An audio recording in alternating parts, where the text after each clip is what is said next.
tardes. Vamos a dar comienzo a la conferencia del profesor Henry Levin. Vamos a hacer una presentación mano a mano, Carmen y yo, y por lo tanto empiezo yo antes, y luego ya continúas tú, Carmen. It is an honor for me to introduce Professor Levin, one of the founding fathers of the Economic of Education, as part of the meeting of the Economic of Education Association, and in this Sociedad Económica de los Amigos del País. Choosing this venue for Professor Levin to give his conference wasn't arbitrary. This society is an heir of the age of enlightenment, and this year, precisely, it is celebrating its 200th anniversary of foundation. Since that moment, at the beginning of the 19th century, its motto has been Enseñando fomenta, debe estar por ahí, which can be loosely translated as Education encourages growth. This motto reminds us of something which is obvious for the economics of education, the importance of human capital for the economic growth of the country, and above all, as recent researchers have shown, the portion of schooling that is directly related to skills has an impact on cross-country differences in growth. It is in Professor Levin's first visit to Badajoz and our university, and we are delighted to welcome him again here tonight. We would like to thank him for close collaboration with many of us, our research group, and especially how helpful he was in the academic training of José Manuel Cordero. Thank you very much, Professor Levin. Well, I continue in English. Levin has an impressive and extensive curriculum, so I will give you only a quick summary of some of what I consider the highlights. Levin is the William Hare Kilpatrick Professor of Economics and Education at Teachers College in Columbia University. He is co-director of the Center for Benefit Cost Studies in Education, and he is also the David Jack Professor of Higher Education and Economics, Emeritus, at Stanford University, where he served from, well, in the 60s. Muchos años. In the 60s. Muchos años in the 60s. And, well, another thing which is very important is that from the 80s till the beginning of this century, he served as the director of the Accelerated School Project, a national school reform initiative for accelerating the education of at-risk youngsters, encompassing about 1,000 schools in 41 states. Well, the curriculum is impressive, so I have to think that Levin is a leading expert or a specialist in the economics of education and human resources, and has published 20 books and more than 300 articles on this subject. Several examples, for example, the recent book Cost Effectivities Analysis, Methods and Applications. And the last one, for example, is Between Public and Private. Well, but now I want to continue in Spanish. You understand why? Because I think, well, Levin understands perfectly Spanish, and for me it's a pleasure to announce this thing. Again, I'll say in English, pero prefiero continuar en español. A propuesta del comité local y, por supuesto, en asamblea de socios, hemos decidido considerar y proponer y bueno, pues darle el honor de que sea socio de honor de nuestra asociación Levin ha estado con nosotros, como ha dicho Paco, muchos años con la asociación. Ha estado desde el principio con el profesor también José Luis Moreno Becerra, que es uno de los presidentes que falleció hace unos cuantos años, pero fue de los fundadores también de la Asociación de Economía de la Educación, y pensamos que Levin es pues una de las personas que más nos ha apoyado, y queremos reconocerle ese apoyo, esa continuidad y ese trabajo que ha hecho para nuestra asociación. I want to continue now in English again. Professor Levin is a good friend of the association. He was working with Professor José Manuel Moreno Becerra, which was president in the first period of the association, and of course he has a big relation with all the local committee, especially with José Cordero, Paco Pedraja, and in general with all the local committee. And of course he is an important member of the scientific committee, and well, at this moment we think we are very happy, and we are very grateful to announce that we decide to give the distinguished member of the association to Professor Levin. So thank you for...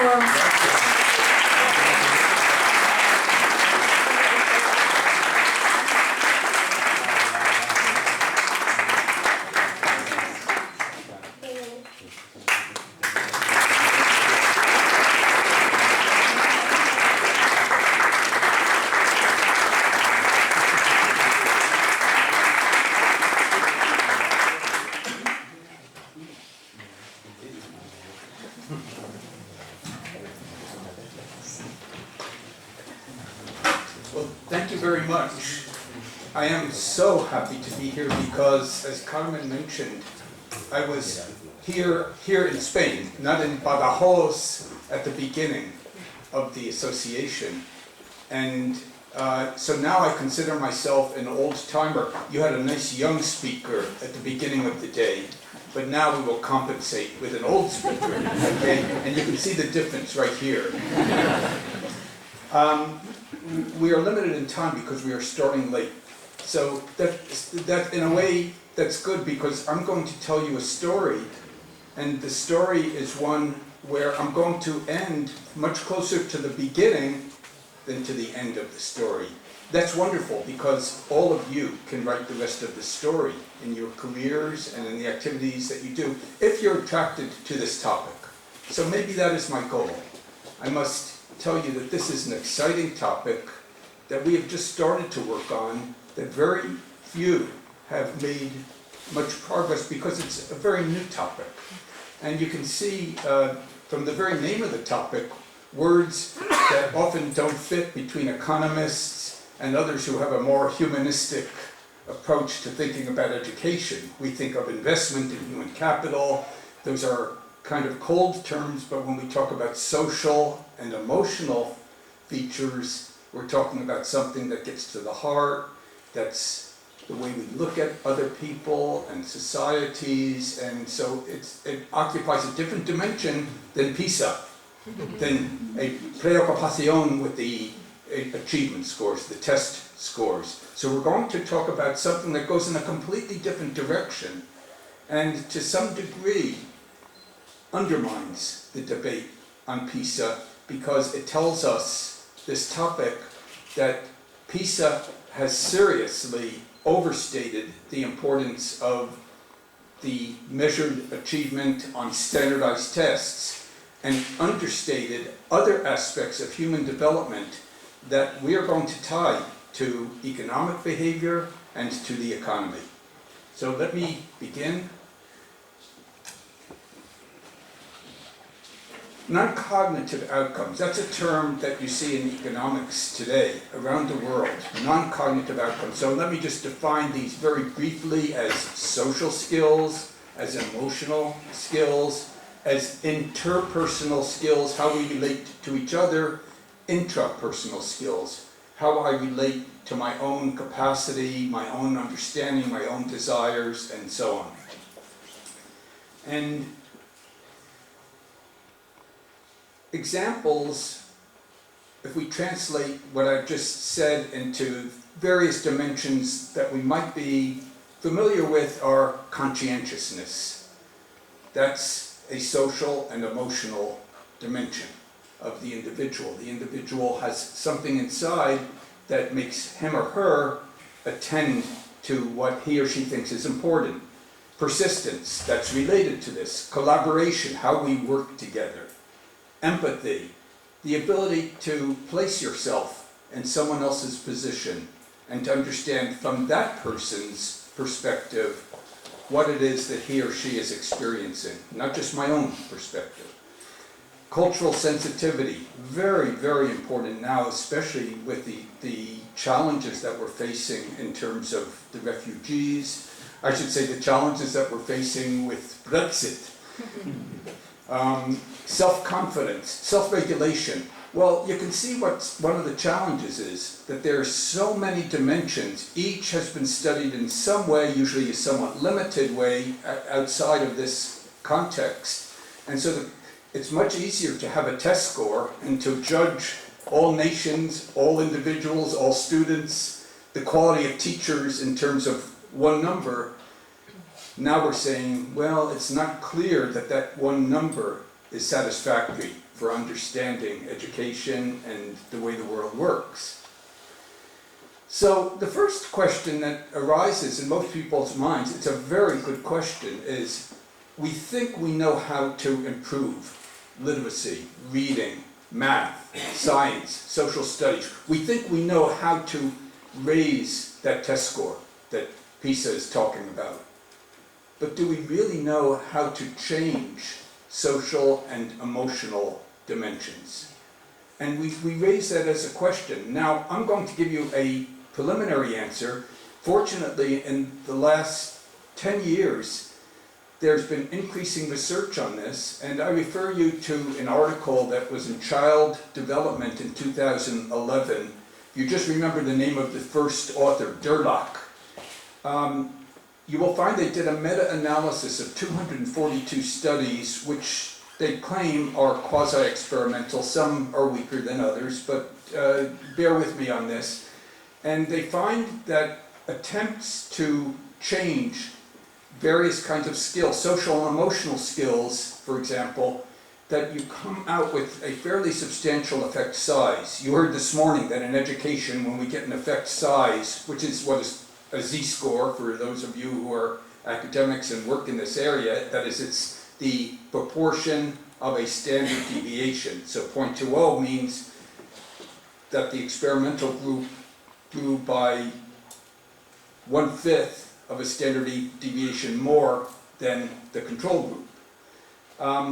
And they found that in terms of changing social and emotional skills, the effect size is about 3 times that high. It's a fairly impressive number in the fields that we work.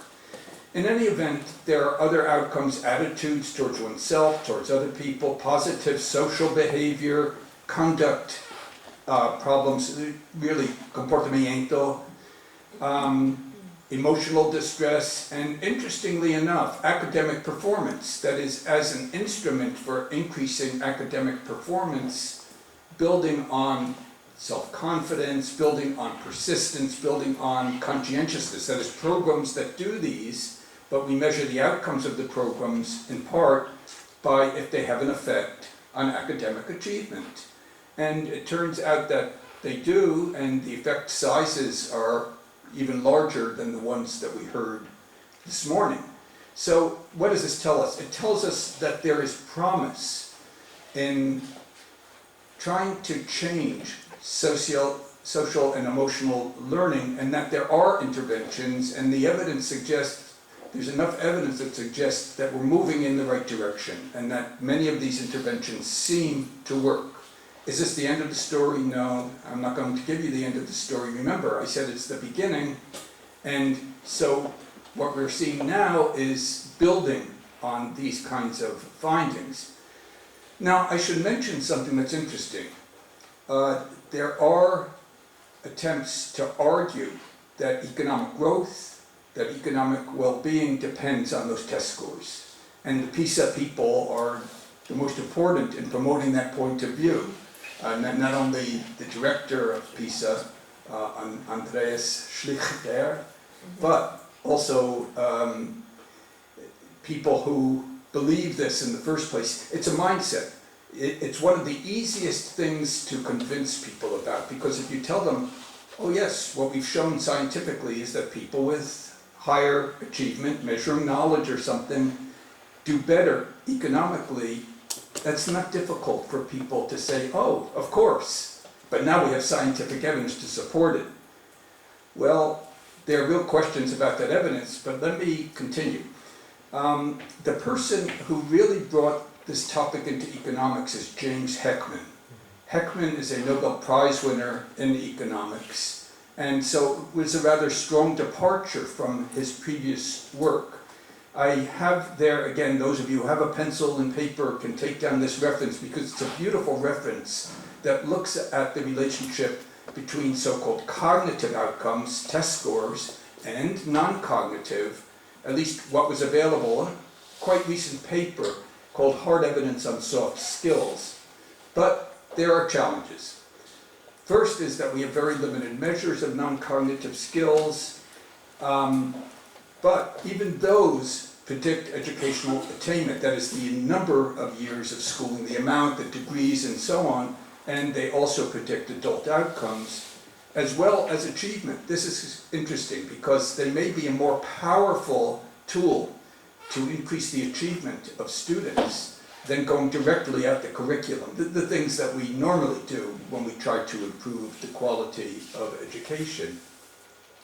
And the evidence, and you'll see this in the Heckman and Kautz article, is that both academic cognitive and social and emotional skills, non-cognitive, are important, with some evidence that the non-cognitive may be even more important than the cognitive skills in explaining adult outcomes, including earnings and income, health, a whole range actually of adult outcomes. Now, what I want to emphasize is we are hearing a lot about cognitive versus non-cognitive, and they work together. If I'm going to be a problem solver, I do need a foundation of information, knowledge, analytic tools. But it requires much more than that. It requires a way of using the knowledge, not just having memorized it, which so much of our schooling around the world emphasizes, but how to envision applications in which that knowledge can be used, how to understand, how to conceptualize that relationship so that that knowledge can be used. So what I want to emphasize is I don't want to hear very much about a debate between cognitive and non-cognitive. They're not separate when it comes to the nervous system, the brain, and so on. They work together. And we need a balance between the two. And if I have any thesis, it's that schools don't provide a balance between the two. They emphasize too much the cognitive side, ignoring the fact that if they do well on the non-cognitive side, they will also increase the achievement of students in more conventional terms. Now, here we make a big jump because we're talking about a relatively new field, and we were asked in our center, with the Center for Benefit Cost Studies in Education, to do a benefit cost study. That is, should we in the US or anywhere invest in the development of programs to do these? And this is an interesting question because so much of the public knowledge is, no, it's test scores that will increase. If we can only raise science scores or math scores or literacy or eliminate illiteracy, then the economy will do very, very well. So we were asked to do this study, this benefit cost study, and because it looked challenging and interesting, and I was just a member of the team that did the study. I had the names of my other colleagues on the first slide. But the one advantage of our work is that we had been doing benefit cost studies for a very long time. Actually, going back to it. I showed you the hair, the grayness, the whiteness, and going back to 1970, we were doing cost effectiveness and benefit cost studies, and we were writing books on how to do this, then trying to apply our own knowledge from the books to specific topics. And here is a very challenging topic, so this was, of course, very tempting for us to do. And we use an approach called the ingredients method. I'm not going to describe the method at all in any detail because it's described in many articles and many books. It's not going to budgets at all. It goes in a very different direction, trying to find out what must take place to get a change. And where do we get that change from? We get the changes from studies of effectiveness that are either RCTs that you heard about this morning or quasi-experimental approaches. But if we get an effect size, let's say of 0.30, the question is, what did it take to get that result? Well, it obviously took a theory, conceptual transformation of that theory into action. And what did that action consist of? And what was required to make that action go? Personnel, not only numbers, but quality, the amounts of time, materials, and so on. And so we use the ingredients approach, which has now, for a long time, it was resisted because it's easier just to take budgets. And the budgets, I can tell you, are absolutely misleading. Absolutely misleading. Again, I won't go into detail because we have other publications that refer to that. But what we do is we identify what happened and what actually was required to get the specific result in the studies where we're going to be using the effectiveness. And it's very much an economics approach. That is, we're dealing with opportunity cost. We not only have the ingredients, but then we look for prices, either market prices or shadow prices. What are shadow prices? I'll come back to those in just a moment. So these are interventions to improve social and emotional skills and behavior. And again, I told you I'm not going to go into details on the methods of analysis because we have very limited time and they're written up, including I will have a URL of where you can find the report. All of our work is on websites. But what are the benefits? We get an effect size on some measure, for example, of student behavior, of student attitudes, of student collaboration. We can obtain measures of that, not necessarily done by economists at all, but done by people who do that kind of work, psychologists, social psychologists, and so on, measurement people. And we then have measures of the effects of the intervention, and we then want to translate the effects of the intervention into benefits. Now, benefits are always monetary values because we want to compare them with the costs of the investment. So ultimately, what we want to do is to have the magnitude of the benefits and to compare that with the magnitude of the cost, hopefully doing this as carefully as possible. And it looks something like this. If you want to look at a schematic, we're concerned with the cost of the intervention. We're concerned with the benefits during the intervention. Let's say it's a 1 year or 2 year or 3 year intervention. What are the benefits during that period? And then we're concerned with the long-term benefits. There's something that has been called fade out in educational research, and if you simply measure the results immediately after the implementation, let's say it's a 1 year implementation, after 1 year you have a finding, what happens is 2 or 3 years later there may be a lot of regression. Students who have been forced to memorize conveniently forget a lot of what they've learned after they've taken the examinations. So I think everyone here understands that.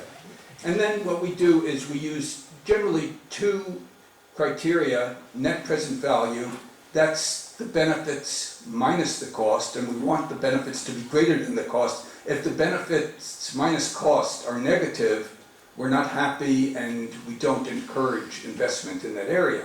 But we're also concerned with the magnitude, the size of the difference between benefits and cost, and would prefer larger surplus of benefits relative to cost than smaller ones.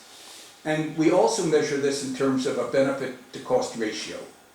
That is, the benefits in the numerator, cost in the denominator, although you can do it the reverse way, but then you have to interpret everything the reverse way. Some people do it, costs divided by benefits, other benefits divided by cost. Don't let that confuse you. It's a very simple arithmetic difference that can easily be accommodated. Okay, so what are some of the challenges that I mentioned? Well, many of the potential social and emotional outcomes are difficult to measure. And in many cases, we simply don't have good metrics to measure. You can say, I think effort is very important. Well, esfuerzo.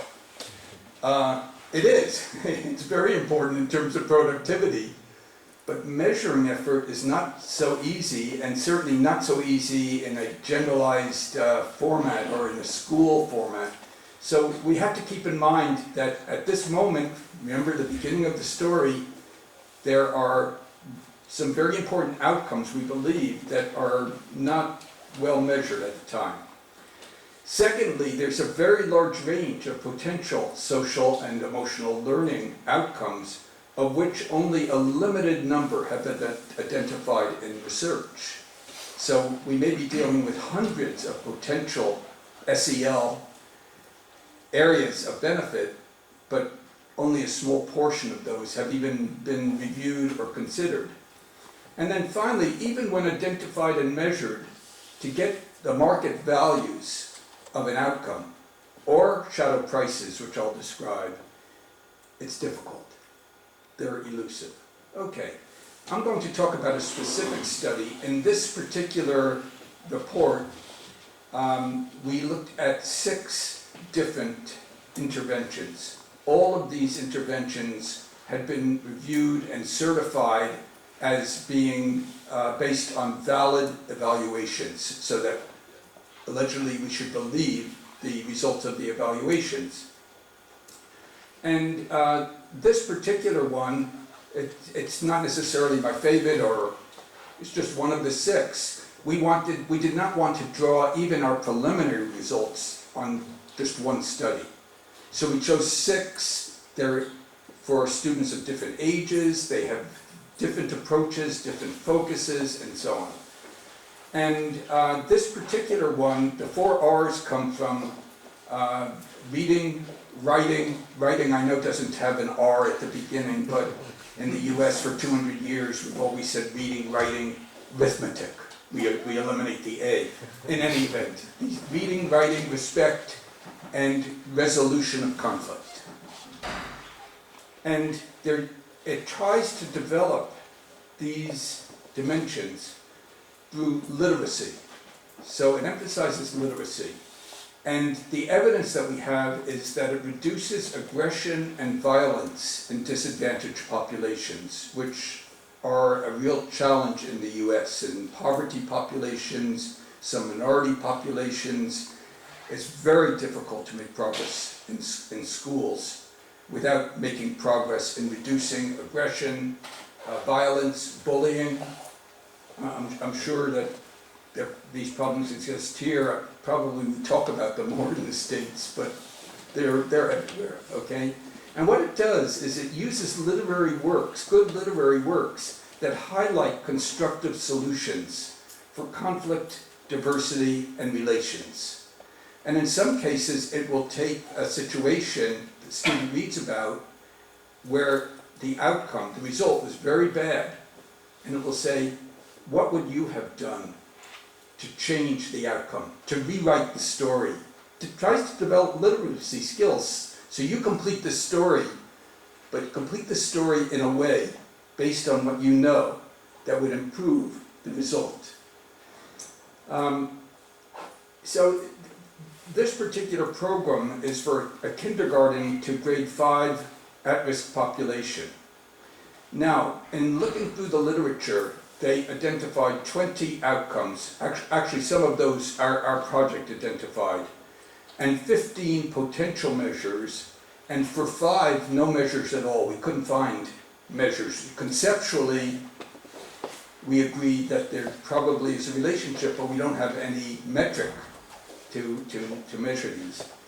Now, of these 20, 7 we thought were monetizable. That is, we could put values on in terms of money, or potentially monetizable. And then when we did further investigation, we decided we were going to focus on only 3 outcomes, because those were the 3 outcomes that seemed most solid from the literature. So we wanted to build on solid findings. The emphasis, again, is on understanding and handling feelings. And so some of the things that were measured and ways of measuring them were child aggression. This was measured by teachers, teacher observations. Child social competence, teacher observations. Now, we then get into a very controversial area right now in this field, and that is so much of the data are collected on the basis of students. That is, you ask students to do what are called self-responses. And there are real questions of how useful student self-responses are, whether they really, no matter how you scale it, whether it's on a metric that truly separates out high, medium, and low values. They are put together by students, so there are some errors there where students simply don't take them very seriously and just, in a sense, tick off an area. But they did have measures for the evaluation on hostile attribution, bias, normative beliefs about aggression. I'm not going to say anything more about these. Aggressive and pro-social fantasies, aggressive and interpersonal negotiation strategies. They had one other that the teacher provided, which was health related. And this is probably an overstated problem in the US, but attention deficit disorder.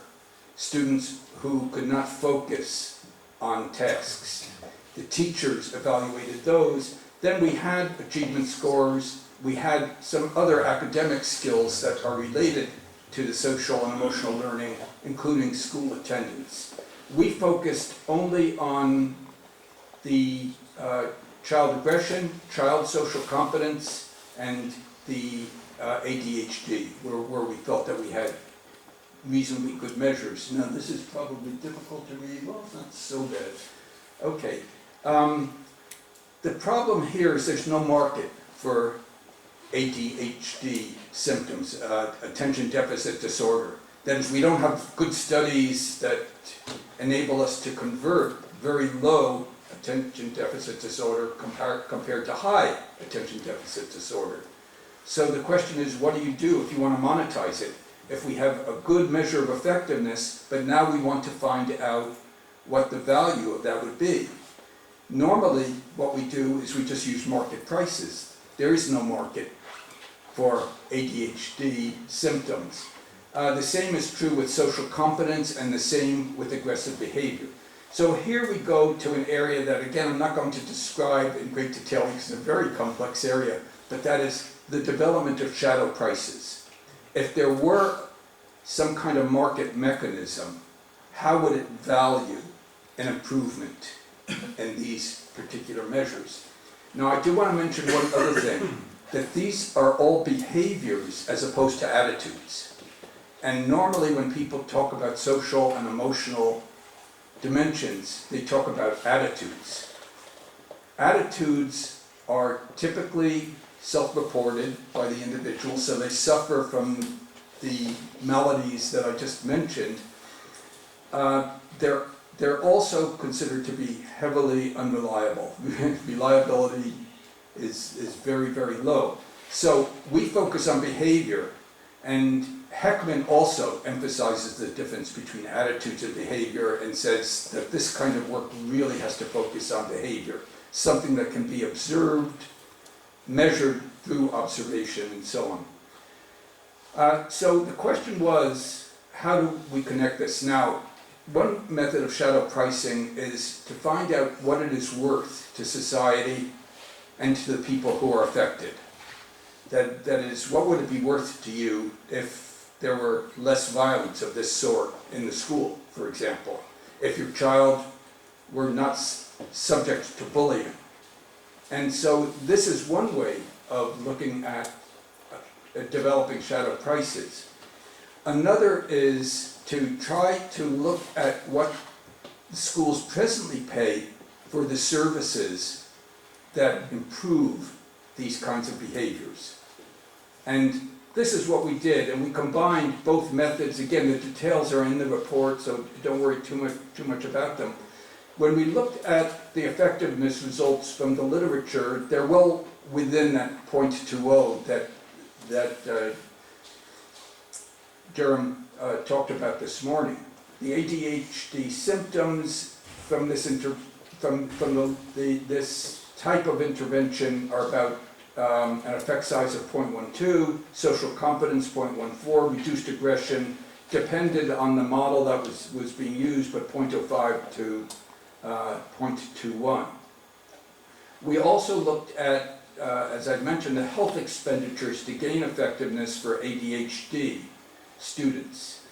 And it turns out that ADHD does have a study of labor market effects, and it finds that people with a certain critical level of ADHD are 5% less likely to participate in labor markets. So this is the attempt to bring together various sources to come up with estimates of this. Now, all of these approaches really suffer from one thing, which is that we can't take account of externalities.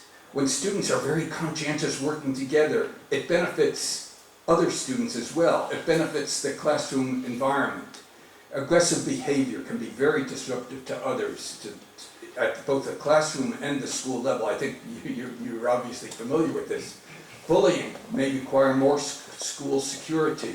So these are what are called externalities. They go from the individual to the social setting where they have an impact. Attention deficit disorder affects classroom participation. School, social, and emotional learning problems interfere with the learning of others, those who don't have these problems in particular, because it spreads into the actual classroom interactions. This is the part that you don't have to look at, okay?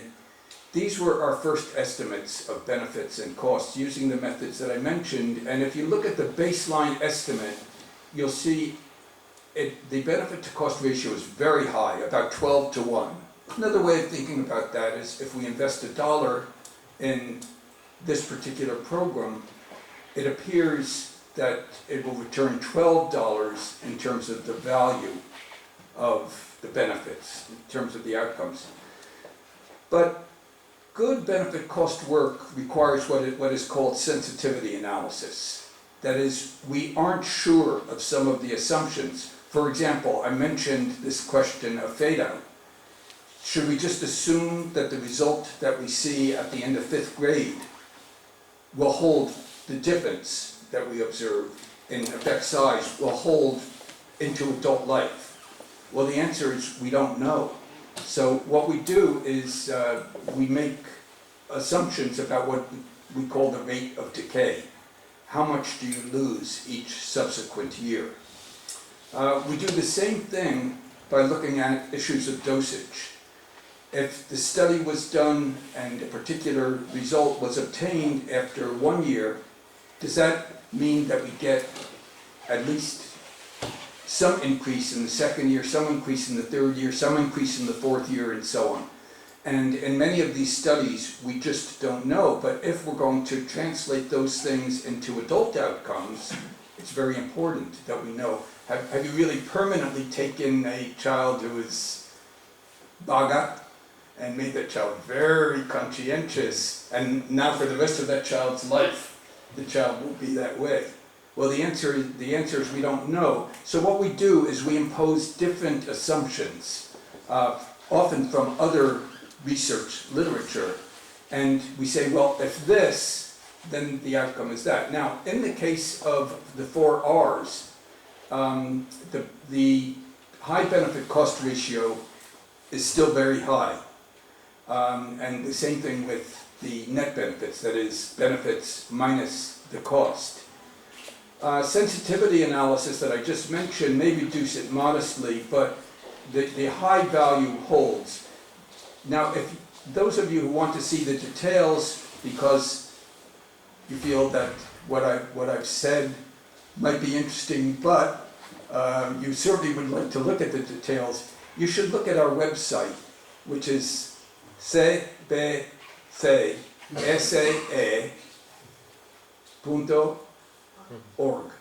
Okay? And you will find all our publications. I'm going to really make you unhappy, from 1970. So you will have these publications from a long time ago. Okay, well, we're at the end of the beginning. This would be what we call the takeaway. Takeaway is that there is development of a method for benefit cost analysis of programs that target social and emotional learning skills. That our preliminary estimates of meeting the benefit cost criterion shows across the 6 interventions, we had to do this in painstaking detail for 6 interventions, but the benefit cost ratio was about 11-to-1 across the 6 interventions. Every one of them had a positive, and generally a strong positive, benefit to cost ratio. So we see this as the first step in estimating the social returns to investing in school-based social and emotional learning programming and identifying challenges. And the one thing that I will say at the beginning of the story is we really believe that this has very strong promise. I thank you very much at this late hour for bearing with me, and of course later we will have something happier going on. I don't know what the time constraint is. I tried to stay within the half hour, but is it time for questions or no? Yeah, no, yeah. We give the floor for 5 minutes. Any questions? I have a question. Always when we look at later outcomes, people always so much focus on labor market outcomes. But as economists, you also worried about welfare. So I was wondering, is there somebody who's looked at, I don't know, how many friends you have, how many stabilize your relationship with somebody, given I believe that there is in the effectiveness research. But you brought up an interesting question, because remember I said, as you look at a particular intervention, you come out with many potential benefits. In fact, they overly design these to do this and this and this and this and this. So we listed those benefits. We even have maps of potential benefits, of benefits that are measurable, of benefits that have been measured, and benefits that we feel reasonably comfortable in terms of translating into monetary values. But I think the kind of research that you're talking about has been done and will continue, but it doesn't get to the benefits. I mean, some of these may be very trivial. That measuring, for example, how many times a student or how many persons a student talks with. There's a field in sociology called sociometrics, and you may be familiar with that field. And what you do is you ask a person, who would you say are your best friends in the class? Who would you say are friends that you go to for advice? Would you say, and you then do that for who would you go to choose on your team? And again, you get so-called sociometric mapping. that those exist. Again, how well they're done is important, but they haven't been translated into this kind of metric. Is this a good investment? Maybe it's fairly trivial in terms of thinking of it as an investment. It's good, it's better than not having it, but so this is really an economic translation. Yes. So, Hank, at the beginning of your talk, you were a little bit critical of the focus on the PISA analysis. I just wonder if I would be unfair in characterising your contribution as being complementary to that work on test scores in the following dimension. If it's possible to have benefit cost analysis of these interventions, which is so productive, and they also lead to, and I think you said this, higher literacy scores, then isn't that just one part of the whole pizza story, that you're actually looking at causality on the pizza scores rather than the focus on pizza as such? Yeah, well, as I tried to mention anyway, I mentioned balance between the two, not just going for one and saying this is the only important direction. And I feel there has not been balance, and I feel that empirically in all of our countries. I don't think that there would be a single country that would be an exception to this. If you run good earnings functions and you have just number of years of education and of course gender, all of the standard things, but you don't have a test score, the question is how much do you improve those estimates when you add a test score?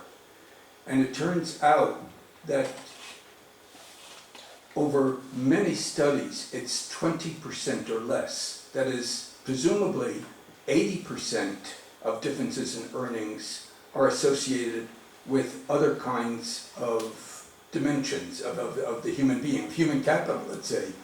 And that's really the purpose of this, to try to get a balance, to try to find out what are the overall determinants that we use when we talk very loosely about human capital. Now the field originally went, understandably, Gary Becker, for example, talks about skills, but it's pretty clear that he talks about skills in terms of things that you can measure on a test score. And so it's basically broadening the field and saying there are many other things that make for productive relationships, productive lives, productive whatever, however we're going to measure those things. And we need balance rather than, for example, the Chinese model. But by the way, I have dispensation here because I have been to China 22 times. I've taught for as long as a semester in Chinese university, so I'm not picking on the Chinese. I'm just trying to describe in an objective way.